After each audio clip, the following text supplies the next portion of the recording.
ഹരേ കൃഷ്ണ. ഓം നമോ ഭഗവതേ വാസുദേവായ. ഓം നമോ ഭഗവതേ വാസുദേവായ. ഓം നമോ ഭഗവതേ വാസുദേവായ. ഓം അജ്ഞാനതിമിരാന്ധസ്യ ജ്ഞാനാഞ്ജനാശലാകയ ചക്ഷുരുന്മീലിതം യേന തസ്മൈ ശ്രീഗുരവേ നമഃ. നമോ വിഷ്ണുപാദായ കൃഷ്ണപ്രേഷ്ഠായ ഭൂതലേ ശ്രീമതേ ഭക്തിവേദാന്ത സ്വാമിനിതി നാമിനെ. നമസ്തേ സാരസ്വതേ ദേവേ ഗൗരവാണി പ്രചാരിണേ നിർവിശേഷ ശൂന്യവാദി പാശ്ചാത്യ ദേശകാരിണേ. ജയ ശ്രീ കൃഷ്ണ ചൈതന്യ പ്രഭു നിത്യാനന്ദ ശ്രീ അദ്വൈത ഗദാധര ശ്രീവാസാദി ഗൗര ഭക്തവൃന്ദ. ഹരേ കൃഷ്ണ കൃഷ്ണ കൃഷ്ണ ഹരേ ഹരേ, ഹരേ രാമ രാമ രാമ ഹരേ ഹരേ. ഹരേ കൃഷ്ണ. ശ്രീ ശ്രീ രാധാ ഗോവിന്ദ് ടെമ്പിൾ ഇസ്കോൺ മാംഗ്ലൂരിന്റെ 18 ദിവസത്തെ ഭഗവത്ഗീത ക്ലാസ്സിലേക്ക് എല്ലാവർക്കും സ്വാഗതം. ഇന്ന് അധ്യായം 18 സന്യാസത്തിന്റെ പരിപൂർണത. നമ്മള് യാത്ര തുടങ്ങിയിട്ട് 18ാമത്തെ ദിവസത്തിൽ എത്തി നിൽക്കാണ്. എന്ന് 18ാമത്തെ അധ്യായം സന്യാസത്തിന്റെ പരിപൂർണത ആണ് നമ്മൾ ഇന്ന് പഠിക്കാൻ പോകുന്നത്. അതിനു മുന്നേ ഇന്നലെ നമ്മൾ കണ്ട അധ്യായം ഏതാണ്? ശ്രദ്ധ വിഭാഗങ്ങൾ അല്ലെ. അതിനെ എന്താണ് അതിൽ നമുക്ക് മനസ്സിലായിണ്ടായിരുന്നത്? ശ്രദ്ധ എന്ന് വെച്ചാ വിശ്വാസം. അപ്പൊ അതിൽ നമ്മള് 3 ഗുണങ്ങളുടെ അടിസ്ഥാനത്തിൽ നമുക്കുണ്ടാവുന്ന സ്വഭാവങ്ങൾ, അതിനനുസരിച്ച് ആഹാരത്തില് വ്യത്യാസങ്ങൾ ഉണ്ടാകും. പിന്നെ എന്താണ് ദാനം, യജ്ഞം, തപസ് അല്ലെ. 4 കാര്യങ്ങളും നമ്മൾ കണ്ടു. സത്വഗുണത്തിലുള്ളവരുടെയും രജോ ഗുണത്തിലുള്ളവരുടെയും തമോ ഗുണത്തിലുള്ളവരുടെയും അല്ലെ. പിന്നെന്താ പറഞ്ഞത്? ഇത് ഈ 4 ഗുണങ്ങളും ഇത് നമ്മൾ ചെയ്യുന്നതിൽ അറിഞ്ഞോ അറിയാതെ നമ്മൾക്ക് എന്തെങ്കിലും തെറ്റുകൾ ഉണ്ടെങ്കിൽ നമ്മൾ എന്ത് ചെയ്യണം എന്ന് പറഞ്ഞു? നമ്മള് ഭഗവാനെ സമർപ്പിച്ച് ചെയ്യുക. ഓം തത്സത്ത് എന്നൊരു വിട്ടുകൊണ്ട് ചെയ്തു കഴിഞ്ഞാൽ ഭഗവാനെ സമർപ്പിക്കുന്നതിനോട് കൂടി എന്താവും പറഞ്ഞു? അതിലെ തെറ്റുകള് ഇല്ലാതാക്കി നമുക്ക് അത് മറികടക്കാനായിട്ട് സാധിക്കുന്നു കണ്ടു. പിന്നെ എന്തില്ലാതെ, വിശ്വാസമില്ലാതെ ഈ പറഞ്ഞ യജ്ഞോ ദാനോ തപസ്സോ ഒന്നും ചെയ്തിട്ട് യാതൊരു കാര്യമില്ല എന്നുള്ളത് നമുക്ക് മനസ്സിലായി. അതൊക്കെ നിഷ്പ്രയോജനങ്ങളായിരിക്കും എന്നുള്ളതും നമ്മൾ ഇന്നലത്തെ അധ്യായത്തിൽ കണ്ടു. ആണോ? വേറെന്തെങ്കിലും പറഞ്ഞോ ഇന്നലത്തെ അധ്യായത്തില്? ഓർമ്മയില്ല ആർക്കും? 3 വിധം തപസ്സുകൾ ഏതെല്ലാമാണ്? ശാരീരികം, മാനസികം, ആത്മീയം പറഞ്ഞിരുന്നു. അതെ, അത് പറഞ്ഞിരുന്നു. യജ്ഞങ്ങൾ 3 വിധം. അതൊക്കെ നമ്മളിപ്പോ പറഞ്ഞത്. വേറെ എന്തെങ്കിലും പറഞ്ഞോ നമ്മള്? ഇതൊക്കെ തന്നെ പറഞ്ഞത്. ഇനി നമ്മൾ ഇന്ന് അധ്യായം 18 സന്യാസത്തിന്റെ പരിപൂർണത, ഇതാണ് നമ്മൾ ഇന്ന് നോക്കുന്നത്. സന്യാസത്തിന്റെ പരിപൂർണത, അധ്യായം 18. ഹരേ കൃഷ്ണ. ഓം നമോ ഭഗവതേ വാസുദേവായ. അർജുന ഉവാച സന്യാസസ്യ മഹാബാഹോ തത്വമിച്ഛാമി വേദിതും ത്യാഗസ്യ ച ഋഷികേശ പൃഥക് കേശിനിഷൂദന. എന്താ പറയുന്ന അർജുനനോട്? അർജുനൻ പറഞ്ഞു, മഹാബാഹുവായ കൃഷ്ണ, കേശിയെ ഹനിച്ചവനും ഇന്ദ്രിയങ്ങളുടെ നാഥനുമായ ഭഗവാനെ, ത്യാഗത്തിന്റെയും സന്യാസത്തിന്റെയും ഉദ്ദേശം എന്തെന്നറിയുവാൻ ആഗ്രഹമുണ്ട്. മഹാബാഹുവായ കൃഷ്ണ, കേശിയെ ഹനിച്ചവനും ഇന്ദ്രിയങ്ങളുടെ നാഥനുമായ ഭഗവാനെ വിളിക്കുകയാണ് അല്ലെ. കേശിയെ ഹനിച്ചവൻ, കേശി എന്ന അസുരനെ വധിച്ചത് കൊണ്ടാണ് ഭഗവാന് കേശവൻ എന്നൊരു പേര് വന്നല്ലേ. കേശിയെ ഹനിച്ചവൻ, പിന്നെ ഇന്ദ്രിയങ്ങളുടെ നാഥനായതുകൊണ്ട് ഭഗവാൻ എന്തെന്നാ പറയണത്? ഋഷികേശൻ. ത്യാഗത്തിന്റെയും സന്യാസത്തിന്റെയും ഉദ്ദേശം എന്തെന്നറിയാനായിട്ട് ഇവിടെ ആരാഗ്രഹിക്കാണ്? അർജുനൻ ആഗ്രഹിക്കുകയാണ് ഇവിടെ. ശ്രീ ഭഗവാനുവാച കാമ്യാനാം കർമ്മണാം ന്യാസം സന്യാസം കവയോ വിദുഃ സർവകർമ്മ ഫലത്യാഗം പ്രാഹുസ്ത്യാഗം വിചക്ഷണ. ശ്രീ ഭഗവാൻ പറഞ്ഞു, ഭൗതിക വാഞ്ചകൾക്ക് വേണ്ടിയുള്ള കർമ്മങ്ങളെ ഉപേക്ഷിക്കുന്നതാണ് സന്യാസം എന്ന് വിദ്വാൻമാർ പറയുന്നു. സർവകർമ്മങ്ങളുടെയും ഫലങ്ങളെ ഉപേക്ഷിക്കുന്നതിനെയാണ് ബുദ്ധിമാന്മാർ ത്യാഗം എന്ന് വിളിക്കുന്നത്. അപ്പോ സന്യാസം, ത്യാഗം എന്താ പറയണത്? ഭൗതിക വാഞ്ചകൾക്ക് വേണ്ടിയുള്ള കർമ്മങ്ങളെ ഉപേക്ഷിക്കുന്നതാണ് എന്ത്? സന്യാസം. ഭൗതികമായിട്ടുള്ള ആഗ്രഹങ്ങള്, അതിനു വേണ്ടി ചെയ്യുന്ന കർമ്മങ്ങള്, അത് ഉപേക്ഷിക്കുന്നതിന് നമ്മൾ എന്ത് പറയാണ്? സന്യാസം എന്ന് പറയുന്നു. എന്ന് ആര് പറയുന്നു എന്ന് പറഞ്ഞൂടെ? വിദ്വാൻമാര് പറയും. ഭഗവാൻ പറഞ്ഞു എന്നല്ല പറയണത്, വിദ്വാൻമാർ പറയുന്നു. പിന്നെ സർവകർമ്മങ്ങളുടെയും ഫലങ്ങളെ ഉപേക്ഷിക്കുന്നതിനെയാണ് ത്യാഗം എന്ന് ബുദ്ധിമാന്മാര് വിളിക്കുന്നു. അപ്പൊ രണ്ടും മനസ്സിലായല്ലോ. വിദ്വാൻമാര് പറയാണ് ഭൗതിക ആഗ്രഹത്തിന് വേണ്ടിയിട്ടുള്ള കർമ്മങ്ങളെ ഉപേക്ഷിക്കുന്നതാണ് സന്യാസം എന്ന് വിദ്വാൻമാര് പറയുന്നു. പിന്നെ സർവകർമ്മങ്ങളുടെയും ഫലങ്ങളെ ഉപേക്ഷിക്കുന്നതിനാണ് ത്യാഗം എന്ന് പറയുന്നു ആര്? ബുദ്ധിമാന്മാര്. കർമ്മത്തിന്റെ ഫലങ്ങൾ ഉപേക്ഷിക്കുക. ഇതിൽ കുറെ ശ്ലോകങ്ങളുള്ള കാരണം ശ്ലോകം കൊടുത്തിട്ടില്ല, മീനിങ് മാത്രം പറഞ്ഞു പോവാട്ടോ. ഇതില് എല്ലാ കാമ്യകർമ്മങ്ങളും ദോഷകരങ്ങളാകിയാൽ ത്യജിക്കണമെന്ന് ബുദ്ധിമാന്മാരായ ചിലർ പറയുന്നുണ്ട്. യജ്ഞം, ദാനം, തപസ് എന്നിവ ഒരിക്കലും ഉപേക്ഷിക്കാൻ പാടില്ലെന്ന് മറ്റു ചില ഋഷികൾ അഭിപ്രായപ്പെടുന്നു. അപ്പോ എല്ലാ കാമ്യകർമ്മങ്ങൾ എന്ന് വെച്ചാല് ഫലം ആഗ്രഹിച്ചുകൊണ്ട് ചെയ്യുന്ന കർമ്മങ്ങള് ദോഷകരമായതുകൊണ്ട് തന്നെ അതിനെ ത്യജിക്കണമെന്ന് ആര് പറയുന്നു? ബുദ്ധിമാന്മാര് പറയുന്നു. പക്ഷെ ഇതൊരിക്കലും ഉപേക്ഷിക്കാൻ പാടില്ല എന്ന് ആര് പറയുന്നുണ്ട്? ഋഷിമാര് അഭിപ്രായപ്പെടുന്നുണ്ട്. ഹേ ഭാരത ശ്രേഷ്ഠ, ത്യാഗത്തെ കുറിച്ച് എന്റെ വിധി നിർണയം കേൾക്കൂ. പൗരുഷ വ്യാക്രമേ, ത്യാഗം 3 വിധം എന്നാണ് ധർമ്മശാസ്ത്രങ്ങളിൽ പ്രസ്താവിച്ചിട്ടുള്ളത്. അപ്പൊ അർജുനനോട് ഇതിപ്പോ ഈ പറഞ്ഞതൊക്കെ ആരെ കുറിച്ചാണ്? വിദ്വാൻമാര് പറയുന്നത്, ബുദ്ധിമാന്മാര് പറയുന്നത്, ഋഷിമാര് പറയുന്നതൊക്കെയാണ് പറഞ്ഞത്. ഇനി അർജുനനോട് ഭഗവാൻ പറയാണ്, എന്റെ അഭിപ്രായം, ഞാൻ പറയുന്നത് ഇനി കേൾക്കൂ. ഞാൻ ഇനി ഇത്ര നേരം പറഞ്ഞിട്ടില്ല അല്ലെ, അപ്പൊ എന്റെ വിധി നിർണയം കേൾക്കൂ ത്യാഗത്തെ കുറിച്ച് എന്ന് അർജുനനോട് ഭഗവാൻ പറയാണ്. യജ്ഞം, ദാനം, തപസ് എന്നീ കർമ്മങ്ങൾ ഉപേക്ഷിക്കേണ്ടവയല്ല, അവ അനുഷ്ഠിക്കണം. മഹാത്മാക്കളെ പോലും വിശദീകരിക്കുന്നതാണ് ഇത് 3ഉം.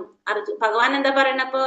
യജ്ഞവും ദാനവും തപസ്സും ഇത് നമ്മൾ ഉപേക്ഷിക്കേണ്ടതല്ല, അനുഷ്ഠിക്കേണ്ടത് തന്നെയാണ്. കാരണം എന്താണ്?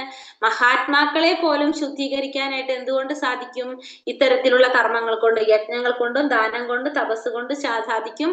അതുകൊണ്ട് ഇതിനെ ഉപേക്ഷതല്ല, അനുഷ്ഠിക്കേണ്ടതാണെന്ന് ഭഗവാൻ ഇവിടെ പറയാണ്. മഹാത്മാക്കളെ പോലും ശുദ്ധീകരിക്കുന്നതാണ് ഇത് 3ഉം. ആസക്തിയോ ഫലോദ്ദേശമോ കൂടാതെ അനുഷ്ഠിക്കപ്പെടേണ്ടതാണ് ഇത്തരം കർമ്മങ്ങൾ. അപ്പൊ ഇത് ചെയ്യേണ്ടത് എങ്ങനെയായിരിക്കണം? ആസക്തി ഇല്ലാതെ, ഫലം ആഗ്രഹിക്കാതെ ആയിരിക്കണം നമ്മൾ ഇതൊക്കെ ചെയ്യേണ്ടത്.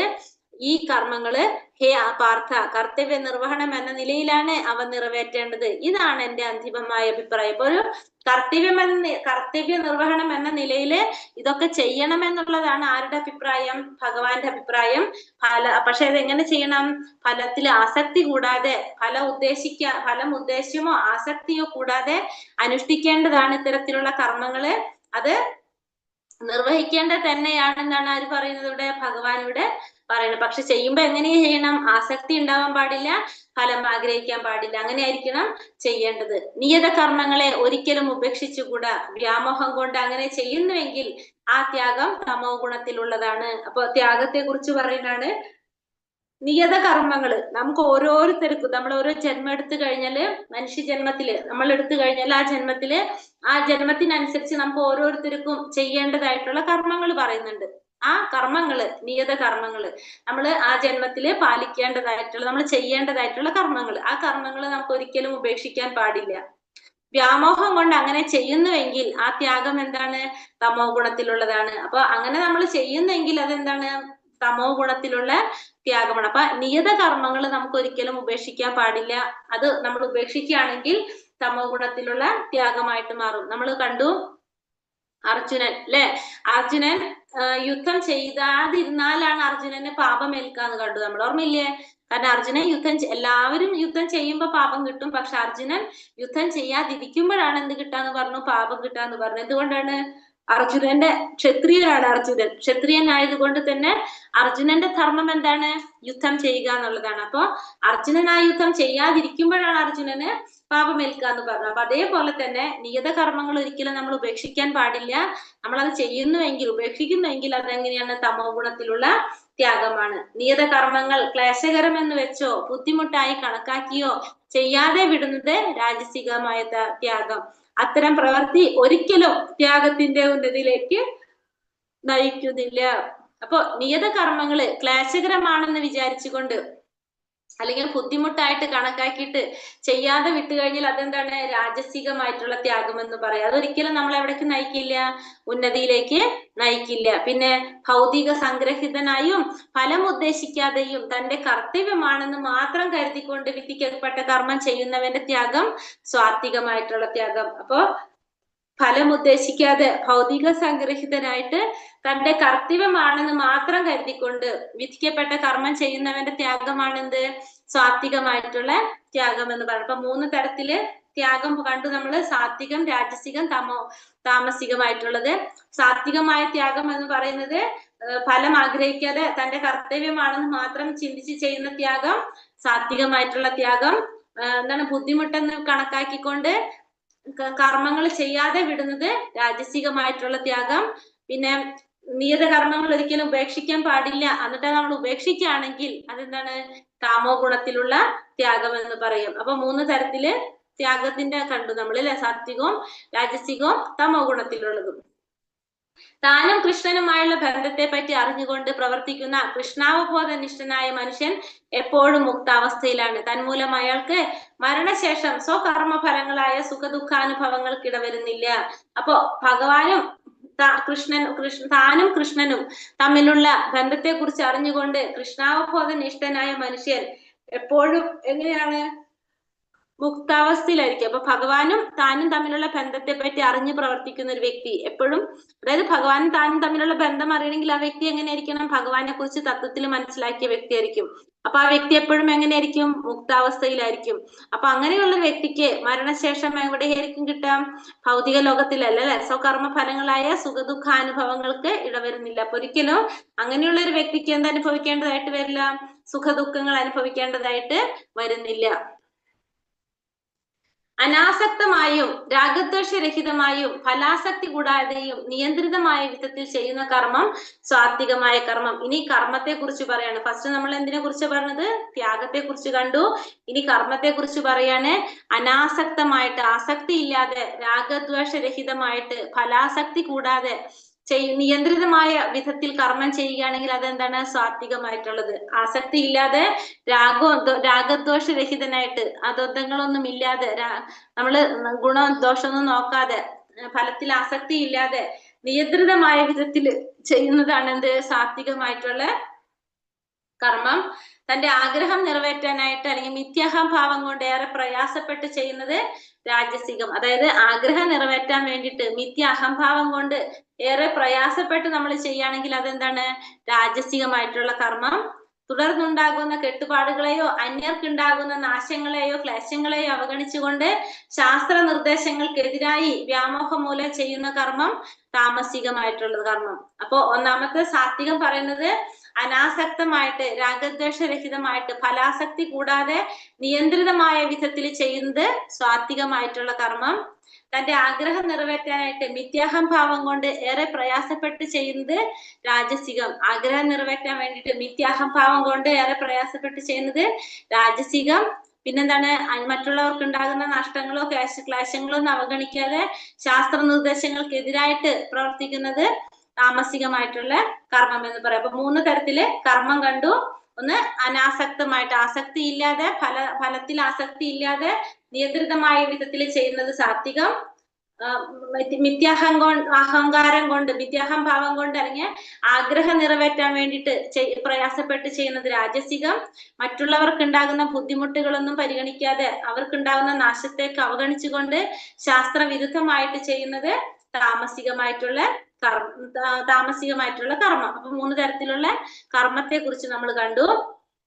ഇനി ബുദ്ധിയെ കുറിച്ച് പറയാണ് 3 തരത്തില്. കുന്തിപുത്ര, ചെയ്യേണ്ടതും ചെയ്തുകൂടാത്തതും എന്ത്? ഭയപ്പെടേണ്ടതും ഭയപ്പെടാത്തേണ്ടതും എന്ത്? ബന്ധത്തിനും മോക്ഷത്തിനും കാരണമാകുന്നത് എന്ത് എന്നെല്ലാം അറിയുന്ന ബുദ്ധി സാത്വിക ബുദ്ധി. ഇപ്പോ ചെയ്യേണ്ടത് എന്താണ്? ചെയ്യാൻ പാടില്ലാത്തത് എന്താണ്? ഭയപ്പെടേണ്ടത് എന്താണ്? ഭയപ്പെടേണ്ടാത്തത് എന്താണ്? ബന്ധത്തിന് കാരണമാകുന്നത് എന്ത്? മോക്ഷത്തിന് കാരണമാകുന്നത് എന്ത്? ഇതൊക്കെ വേർതിരിച്ചറിയുന്ന ബുദ്ധിയാണ് എന്ത്? സാത്വികമായിട്ടുള്ള ബുദ്ധി എന്ന് പറയുന്നത്. ഇപ്പൊ ചെയ്യേണ്ടത് എന്ത്? ചെയ്യരുതാത്തത് എന്ത്? ഭയപ്പെടേണ്ടത് ഭയപ്പെടേണ്ടാത്തത്, ബന്ധത്തിനും മോക്ഷത്തിനും കാരണമാകുന്നത് എന്ത്? ഇതിനെ കുറിച്ചെല്ലാം അറിയുന്ന ബുദ്ധി സാത്വികമായിട്ടുള്ള ബുദ്ധി. പാർത്ഥ, ധർമ്മം എന്ത് അധർമ്മം എന്ത്, ചെയ്യേണ്ടത് എന്ത് ചെയ്യരുതാത്തത് എന്തെന്ന് വേർതിരിച്ചറിയാനാവാത്ത ബുദ്ധി രാജസികമായിട്ടുള്ള ബുദ്ധി. അപ്പൊ ധർമ്മം എന്താണ് അധർമ്മം എന്താണ്, ചെയ്യേണ്ടത് എന്താണ് ചെയ്യാൻ പാടില്ലാത്തത് എന്താണെന്ന് വേർതിരിച്ചറിയാനാവാത്ത ബുദ്ധിയാണ് എന്ത്? രാജസികമായിട്ടുള്ള ബുദ്ധി എന്ന് പറയുന്നത്. അടുത്തത് ഹേ പാർത്ഥ, വ്യാമോഹത്തിന്റെയും അന്ധകാരത്തിന്റെയും സ്വാധീനതയിൽ അധർമ്മത്തെ ധർമ്മമായും ധർമ്മത്തെ അധർമ്മമായും കരുതി സദാ തെറ്റായ വഴിക്ക് നയിക്കുന്ന ബുദ്ധി താമസികം. അപ്പൊ വ്യാമോഹം കൊണ്ട് അല്ലെങ്കിൽ അന്ധകാരം കൊണ്ട് അജ്ഞത കൊണ്ട് എന്ത് ചെയ്യാണ്? ധർമ്മത്തെ അധർമ്മമായിട്ട് കാണും, അധർമ്മത്തെ ധർമ്മമായിട്ട് കാണുന്ന ബുദ്ധിയാണ് എന്ത്? താമസിക ബുദ്ധി. അപ്പൊ ഫസ്റ്റത്തെ സാത്വിക ബുദ്ധി എന്ന് പറയുന്നത് എന്താണ്? ചെയ്യേണ്ടത് എന്താണ്, ചെയ്യപ്പെടേണ്ടത് എന്താണ്, ഭയപ്പെടേണ്ടത് എന്താണ്, ഭയപ്പെടേണ്ടത് എന്താണ്, ബന്ധത്തിനും മോക്ഷണത്തിനും കാരണമാകുന്നത് എന്താണ്, ഇതൊക്കെ മനസ്സിലാക്കുന്ന ബുദ്ധിയാണ് എന്ത്? സാത്വികമായിട്ടുള്ള ബുദ്ധി. രാജസിക ബുദ്ധി എന്ന് വെച്ചിട്ടുണ്ടെങ്കിൽ ധർമ്മവും അധർമ്മവും, ചെയ്യേണ്ടത് എന്ത്, ചെയ്യാൻ പാടില്ലാത്തത് എന്ത് എന്ന് വേർതിരിച്ചറിയാനാവാത്ത ബുദ്ധിയാണ് രാജസികം. പിന്നെ വ്യാമോഹത്തിന്റെയും അന്ധകാരത്തിന്റെ സ്വാധീനയില് അധർമ്മത്തെ ധർമ്മമായും ധർമ്മത്തെ അധർമ്മമായും കരുതി തെറ്റായ വഴിക്ക് പോയിക്കൊണ്ടിരിക്കുന്ന ബുദ്ധി അല്ലെങ്കിൽ പ്രവർത്തിക്കുന്ന ബുദ്ധി താമസികമായിട്ടുള്ള ബുദ്ധി. അപ്പൊ ബുദ്ധിയെ കുറിച്ച് നമ്മൾ കണ്ടു. ഇനി എന്താ പറഞ്ഞത്? അപ്പൊ നമ്മൾ 3 കാര്യങ്ങൾ കണ്ടല്ലേ. ഒന്ന് ബുദ്ധിയെ കുറിച്ച് പറഞ്ഞു, സാത്വികവും രാജസികവും താമസികമായിട്ടുള്ള ബുദ്ധിയെ കുറിച്ച് പറഞ്ഞു. പിന്നെ എന്തിനെ കുറിച്ചാ പറഞ്ഞത്? കർമ്മത്തെ കുറിച്ച് പറഞ്ഞു. സാത്വികവും രാജസികവും താമസികമായിട്ടുള്ള കർമ്മത്തെ കുറിച്ച് പറഞ്ഞു. പിന്നെ വേറെ ഒരെണ്ണം കൂടി പറഞ്ഞല്ലോ. വേറെ ഏതാണ് പറഞ്ഞേ? ത്യാഗം. ത്യാഗത്തെ കുറിച്ച് പറഞ്ഞു. സാത്വികവും രാജസികവും താമസികവുമായിട്ടുള്ള ത്യാഗത്തെ കുറിച്ചും പറഞ്ഞു അല്ലെ. ഇനി എന്താ പറയണത്? ബ്രഹ്മഭൂത പ്രസന്നാത്മാ നാശോചതീന കാംക്ഷതി സമ സർവേഷു ഭൂതേഷു മത്ഭക്തിം ലഭതേ പരാം. ഈ ആധ്യാത്മിക അവസ്ഥയിൽ ചേർന്നവൻ ബ്രഹ്മ സാക്ഷാത്കാരം സിദ്ധിച്ച് പരമാനന്ദം അനുഭവിക്കുന്നു. അയാൾക്ക് ദുഃഖമില്ല, ആഗ്രഹങ്ങളില്ല, സർവ്വഭൂതങ്ങളിലും സമഭാവനയാണ് അയാൾക്കുള്ളത്. ഈ നിലയിൽ അയാൾ വിശുദ്ധ ഭക്തിയോടെ എന്റെ സേവനത്തിൽ മുഴുകുന്നു. അപ്പോ ഈ ആധ്യാത്മിക അവസ്ഥയിൽ എത്തിച്ചേർന്നവൻ ബ്രഹ്മസാക്ഷാത്കാരം സ്വീകരിച്ച് ബ്രഹ്മസാക്ഷാത്കാരം സിദ്ധിച്ച് പരമാനന്ദം അനുഭവിക്കുന്നു. അപ്പോ ഈ ഒരു ആധ്യാത്മിക അവസ്ഥയിൽ എത്തിച്ചേർന്നവൻ എന്താണ്? പരബ്രഹ്മ സാക്ഷാത്കാരം സിദ്ധിച്ച് പരമാനന്ദം അനുഭവിക്കുന്നു. അയാൾക്ക് ദുഃഖമില്ല, ആഗ്രഹങ്ങളില്ല, സർവഭൂതങ്ങളിലും സമഭാവനയാണ് അയാൾക്കുള്ളത്. ഈ നിലയിൽ അയാൾ വിശുദ്ധ ഭക്തിയോടെ എന്റെ സേവനത്തിൽ മുഴുകുന്നു. അപ്പൊ ബ്രഹ്മഭൂത പ്രസന്നാത്മാ നാശോചതീന കാംക്ഷതി സമസർവേഷു ഭൂതേഷു മത്ഭക്തിം ലഭതേ പരാം. എന്താണ്? ഈ ഒരു അവസ്ഥയിൽ എത്തിച്ചേരാം. ബ്രഹ്മഭൂത അവസ്ഥയിൽ എത്തിച്ചേർന്നു കഴിഞ്ഞാൽ പരബ്രഹ്മ സാക്ഷാത്കാരം സിദ്ധിച്ച് പരമാനന്ദം അനുഭവിക്കാൻ ആർക്ക് സാധിക്കും? ആ ജീവാത്മാവിന് സാധിക്കും. അയാൾക്ക് പിന്നെ എന്തുണ്ടാവില്ല? ദുഃഖങ്ങൾ ഉണ്ടാവുന്നില്ല, ആഗ്രഹങ്ങൾ ഉണ്ടാവില്ല. എല്ലാത്തിനെയും സമഭാവനയോടെ കാണാനായിട്ട് ആർക്ക് സാധിക്കും? ആ ബ്രഹ്മസാക്ഷാത്കാരം നേടിയ വ്യക്തിക്ക് സാധിക്കും. ആ നിലയിൽ അയാൾക്ക് വിശുദ്ധ ഭക്തിയോടെ ഭഗവാന്റെ സേവനത്തിൽ മുഴുകാനായിട്ട് സാധിക്കും. എന്തുകൊണ്ടാണ് ചെയ്യാൻ സാധിക്കുന്നത്? നമ്മൾ പറഞ്ഞല്ലേ, പണ്ഡിത സമദർശിന. അതായത് എല്ലാത്തിലും ഭഗവാന്റെ അംശമുണ്ട്, എല്ലാവരും ഭഗവാന്റെ അംശമാണെന്ന് മനസ്സിലാക്കുന്നത് കൊണ്ട്, പരമാത്മാ രൂപത്തിൽ എല്ലാവരിലും ഭഗവാൻ ഉണ്ടെന്ന് അറിയുന്നത് കൊണ്ട് എന്താണ്? എല്ലാവരിലും കാണാനായിട്ട് സാധിക്കും. തന്റെ സ്വരൂപത്തെ എല്ലാവരിലും ദർശിക്കാനായിട്ട്, ജീവാത്മാവിനെ പരമാത്മാവിനെ എല്ലാവരിലും കാണാനായിട്ട് സാധിക്കും. അപ്പൊ അതുകൊണ്ട് എന്താണ് പറയുന്നത് ഇവിടെ?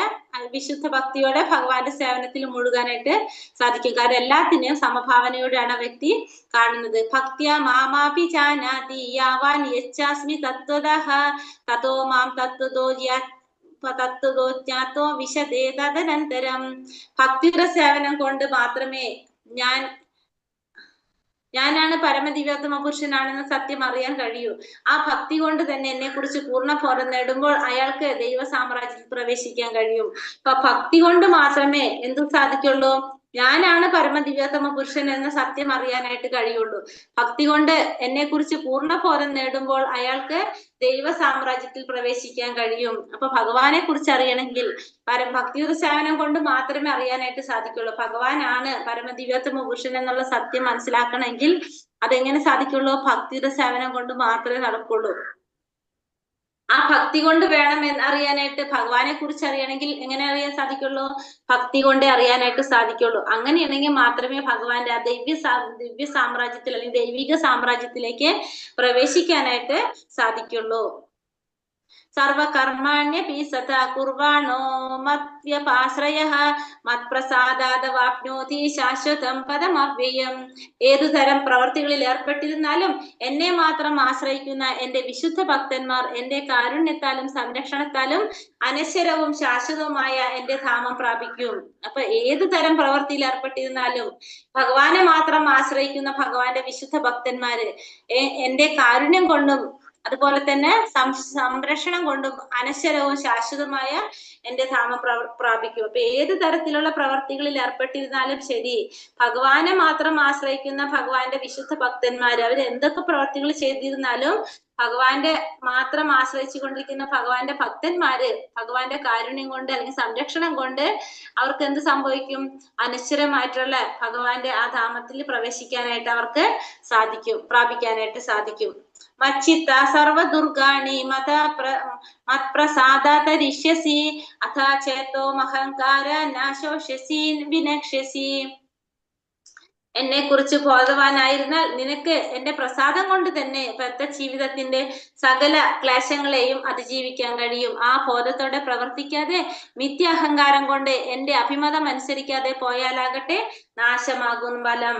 അപ്പൊ എന്നെ കുറിച്ച് ബോധവാനായിരുന്നാൽ നിനക്ക് എന്റെ പ്രസാദം കൊണ്ട് തന്നെ ജീവിതത്തിന്റെ സകല ക്ലേശങ്ങളെയും അതിജീവിക്കാനായിട്ട് സാധിക്കും. അപ്പൊ ഭഗവാനെ കുറിച്ചുള്ള ഒരു ബോധം നമുക്ക് ഉണ്ടെങ്കിൽ നമ്മള് ഈ ജീവിതത്തിൽ നമ്മൾ ഈ ഭൗതിക ലോകത്തിൽ തന്നെ നമുക്ക് സകല ക്ലേശങ്ങളെയും അതിജീവിക്കാനായിട്ട് നമുക്ക് സാധിക്കും. ആ ബോധത്തോടെ പ്രവർത്തിക്കാതെ മിഥ്യാഹങ്കാരം കൊണ്ട് എന്റെ അഭിമതം അനുസരിക്കാതെ പോയാലാകട്ടെ നാശമാണ് ഫലം. അപ്പൊ അത് പക്ഷെ അനുസരിക്കാതെ മിഥ്യാഹങ്കാരം കൊണ്ട് ഭഗവാനെ അനുസരിച്ചില്ലെങ്കിൽ എന്താ സംഭവിക്കുന്നത്? അവിടെ നാശമായിരിക്കും ഫലം എന്ന് പറയാണ് ഇവിടെ. ഈശ്വര സർവഭൂതാനാം ഹൃദയേശാർജുന തിഷ്ഠതി ഭ്രാമയൻ സർവഭൂതാനി യന്ത്രാരൂഢാനി മായ. അർജുന, പരമപുരുഷൻ എല്ലാവരുടെയും ഹൃദയത്തിൽ കുടികൊള്ളുകയും ഭൗതിക ശക്തിയാൽ നിർമ്മിതമായ യന്ത്രത്തിൽ എന്ന പോലെ സ്ഥിതി ചെയ്യുന്ന ജീവാത്മാക്കളുടെ ഭ്രമണത്തെ നിയന്ത്രിക്കുകയും ചെയ്യുന്നു. അപ്പോ അർജുനനോട് പറയാണ് ഭഗവാൻ എങ്ങനെയാണ് ചെയ്യുന്നത്? എല്ലാവരുടെ ഹൃദയത്തിലും കുടികൊള്ളുന്നുണ്ട്. പിന്നെ ഭൗതികമായ ശക്തിയാൽ നിർമ്മിതമായ യന്ത്രത്തിൽ എന്ന പോലെ സ്ഥിതി ചെയ്യുന്ന ജീവാത്മാക്കളുടെ ഭ്രമണത്തെ നിയന്ത്രിക്കുന്നതും ആര് തന്നെയാണ്? ഭഗവാൻ തന്നെയാണ്. അപ്പൊ ഭഗവാൻ എല്ലാവരുടെ ഹൃദയത്തിൽ കുടികൊള്ളുന്നു. ഭൗതിക ശക്തിയാൽ നിയന്ത്രിതമായ യന്ത്രങ്ങൾ എന്ന പോലെ സ്ഥിതി ചെയ്യുന്ന ജീവാത്മാക്കളുടെ ഭ്രമണത്തെ നിയന്ത്രിക്കുന്നതും ആര് തന്നെയാണ്? ഭഗവാൻ തന്നെയാണ്. ഒരു മിനിറ്റ്.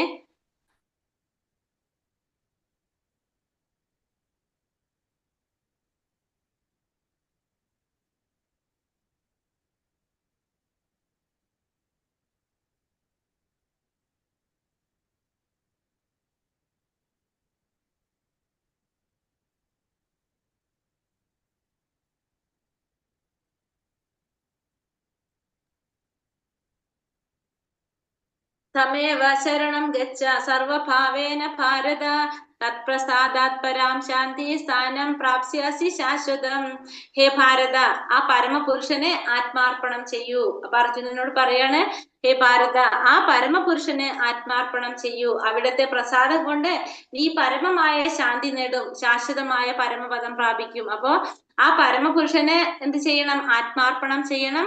അവിടത്തെ പ്രസാദം കൊണ്ട് നീ പരമമായ ശാന്തി നേടാനും ശാശ്വതമായ പരമപദം പ്രാപിക്കാനും നിനക്ക് സാധിക്കും. അപ്പൊ നീ എന്ത് ചെയ്യണം? ആ പരമപുരുഷനായിട്ടുള്ള ഭഗവാനെ ആത്മാർപ്പണം ചെയ്യണം, സ്വയം സമർപ്പിക്കുക. ഭഗവാന്റെ പ്രസാദം കൊണ്ട് നിനക്ക് ശാന്തി നേടാനും ശാശ്വതമായിട്ടുള്ള പരമപദം പ്രാപിക്കാനും സാധിക്കുമെന്ന് ഭഗവാനോട് പറയാണ് അർജുനനോട്.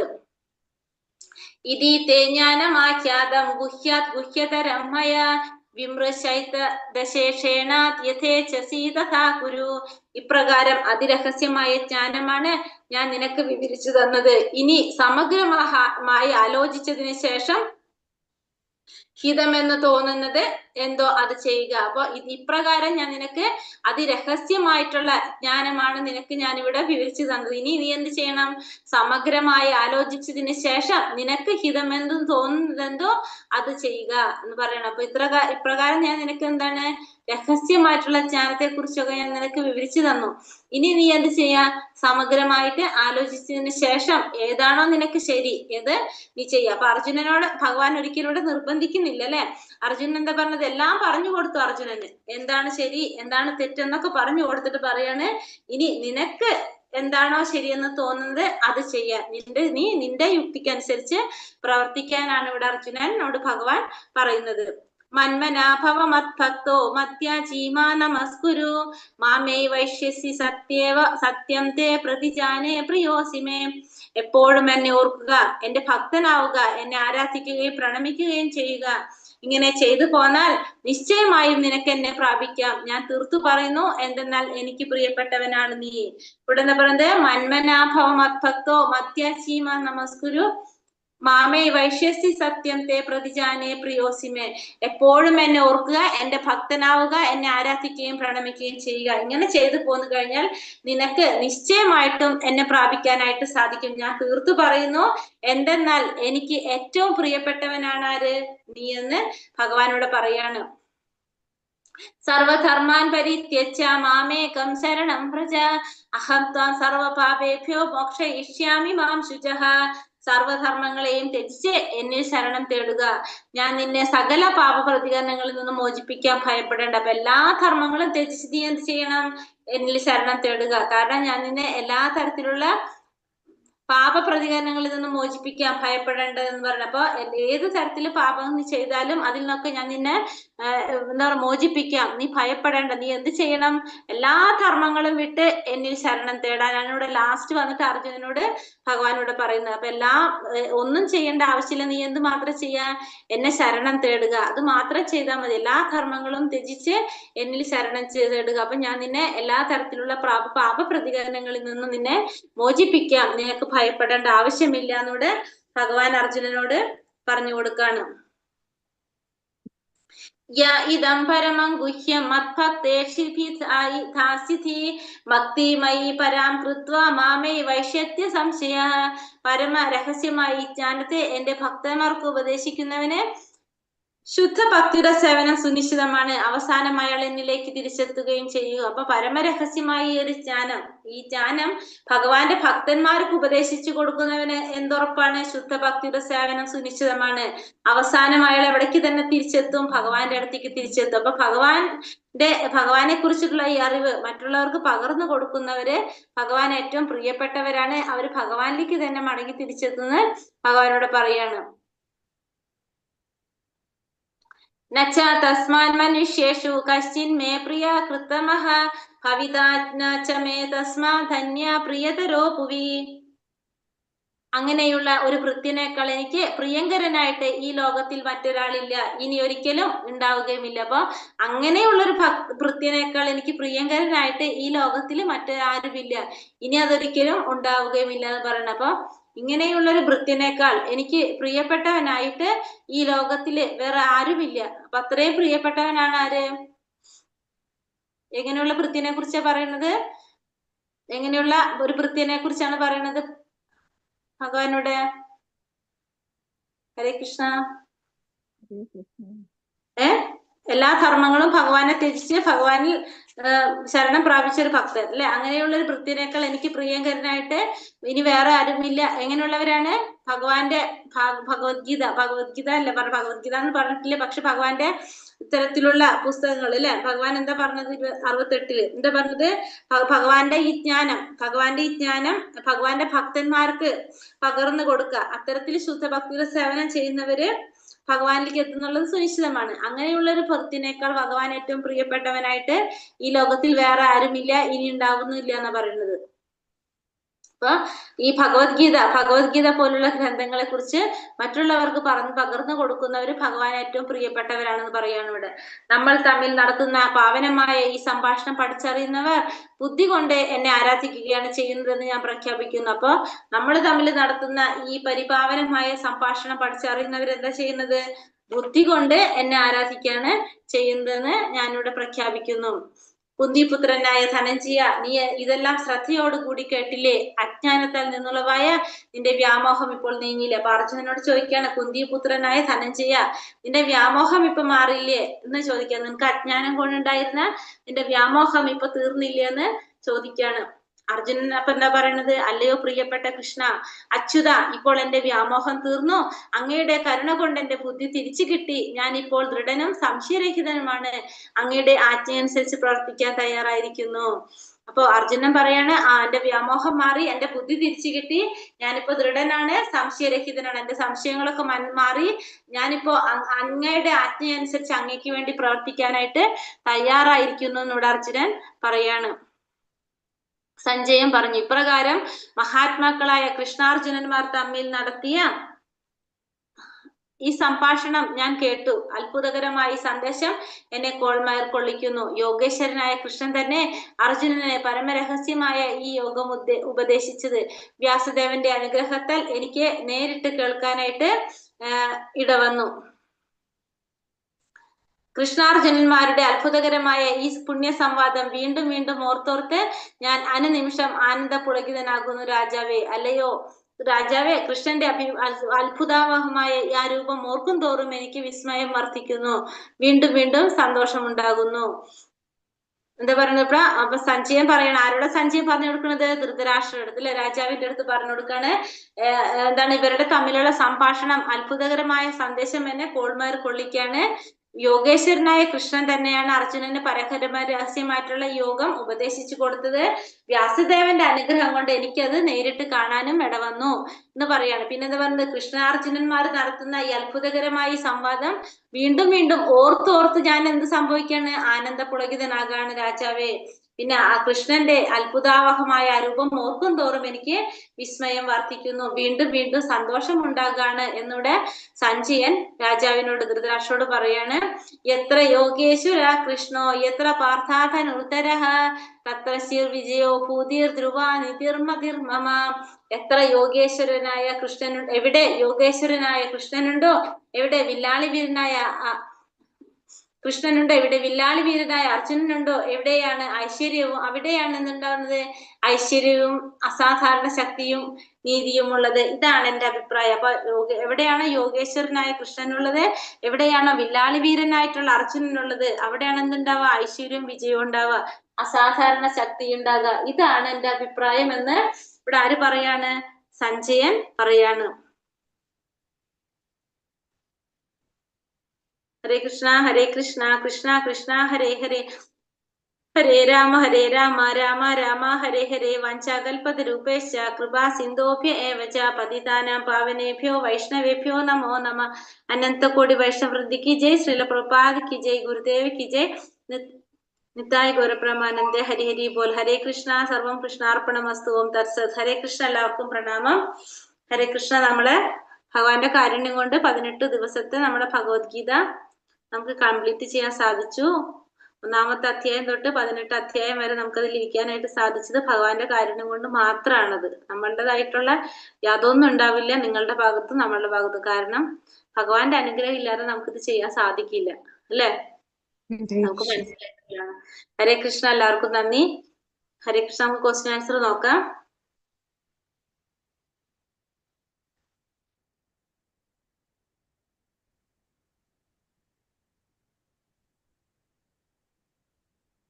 സന്യാസം, ത്യാഗം എന്നിവ എന്തിനെയാണ് ഭഗവാൻ പറയുന്നത്? എന്താണ് പറയുന്നത്? സന്യാസം, ത്യാഗം, ഭൗതിക വാഞ്ചകൾക്ക് വേണ്ടിയുള്ള കർമ്മങ്ങളെ ഉപേക്ഷിക്കുന്ന സന്യാസം, ത്യാഗം,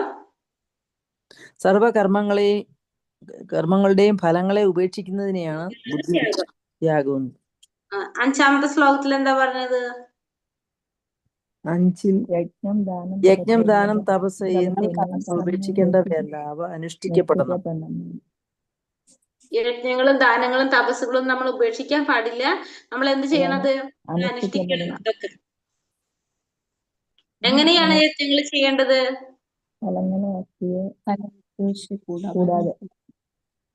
ഫലാസക്തി ഇല്ലാതെ, അല്ലെ? ഫലങ്ങൾ ആഗ്രഹിക്കാതെ നമ്മുടെ ഒരു കടമയാണെന്നുള്ള രീതിയിലായിരിക്കണം നമ്മളത് ചെയ്തേണ്ടത്. സാത്വിക ബുദ്ധി എന്താണ്? ഭയപ്പെടേണ്ടതും ഫലം ആഗ്രഹിക്കാതെ ഭയപ്പെടേണ്ടാത്തതും കർത്തവ്യം ബന്ധത്തിനും നിറവേറ്റുക. മോക്ഷത്തിനും കാരണമാവുമെന്ന് സാത്വികബുദ്ധി. എന്താണ് സാത്വിക ബുദ്ധി? ഫലേച്ഛ കൂടാതെ ചെയ്യേണ്ടതും കൂടാത്തതും ഭയപ്പെടേണ്ടതും ഭയപ്പെടേണ്ടാത്തതും ബന്ധത്തിനും മോക്ഷത്തിനും കാരണമാവുമെന്നാണ് അതൊക്കെയാണെന്ത് സാത്വിക ബുദ്ധി എന്ന് പറയുന്നത്. പിന്നെന്താണ്? 65 ശ്ലോകത്തിൽ എന്താ പറയുന്നത്? എപ്പോഴും എന്നെ ഓർക്കുക, എന്റെ ഭക്തനാവുക, എന്നെ ആരാധിക്കുകയും പ്രണാമിക്കുകയും ചെയ്യുക, എങ്ങനെ ചെയ്യും എന്നെ സാധിക്കും. അപ്പൊ ഭഗവാനെ പ്രാപിക്കാനായിട്ട് സാധിക്കില്ല. എപ്പോഴും ഭഗവാനെ ഓർക്കണം, ഭഗവാന്റെ ഭക്തനാവുക, ഭഗവാനെ പ്രണമിക്കുകയും ആദരിക്കുകയും ചെയ്യും അല്ലെ? സഞ്ജയൻ അവസാനം പറഞ്ഞ സഞ്ജയന്റെ അഭിപ്രായം എന്തായിരുന്നു? എവിടെ യോഗേശ്വരനായ കൃഷ്ണനുണ്ടോ, എവിടെ വില്ലാളി വീരനായ അർജുനനുണ്ടോ അവിടെയാണ് ഐശ്വര്യവും വിജയവും അസാധാരണ ശക്തിയും നീതിയും ഉള്ളത്. ഇതാണ് സഞ്ജയൻ പറഞ്ഞത്. അതായത് എവിടെയാണ് യോഗീശ്വരനായ കൃഷ്ണനുള്ളത്, വില്ലാളി വീരനായ അർജുനനുള്ളത്, അവിടെയാണ് എന്തുണ്ടാവുന്നത്? ഐശ്വര്യവും വിജയവും വിജയവും അസാധാരണ ശക്തിയും നീതിയും.